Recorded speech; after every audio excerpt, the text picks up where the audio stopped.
बार्शी शहर तालुक्यात विकल्या जाणाऱ्या अनेक बेकरी पदार्थांवर पॅकिंग डेट आणि एक्सपायरी डेट नमूद नसल्याची बाब समोर येत असून यामुळे ग्राहकांच्या आरोग्याचा प्रश्न आता निर्माण झालाय। नागरिकांच्या म्हणण्यानुसार काही ठिकाणी तयार केलेले पदार्थ 15 ते 20 दिवसांपर्यंत विक्रीसाठी ठेवले जात असल्याची चर्चा आहे। त्यामुळे अन्न सुरक्षेच्या दृष्टीने संबंधित यंत्रणांनी याची गंभीर दखल घ्यावी अशी मागणी होते।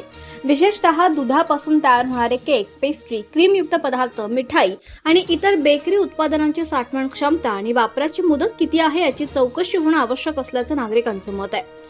याशिवाय काही पदार्थ अधिक आकर्षक दिसावेत यासाठी कृत्रिम रंगाचा वापर केला जातो का, तसेच वापरले जाणारे रंग आणि घटक अन्न सुरक्षा नियमानुसार आहेत का याची तपासणी देखील करण्याची मागणी होतीये। नागरिकांनी अन्न आणि औषध प्रशासनाने बार्शी शहर आणि तालुक्यातील बेकरी दुकाने आणि उत्पादन केंद्रांवर अचानक छापे टाकून नमुने तपासणीसाठी पाठवावे, तसेच दोषी आढळणाऱ्या विक्रेते आणि उत्पादकांवर कठोर कारवाई करावी अशी मागणी केली आहे। आरोग्याशी संबंधित हा विषय असल्यानं संबंधित विभागानं तात्काळ कारवाई करून वस्तुस्थिती जनतेसमोर आणावी अशी अपेक्षा आता व्यक्त केली जाते।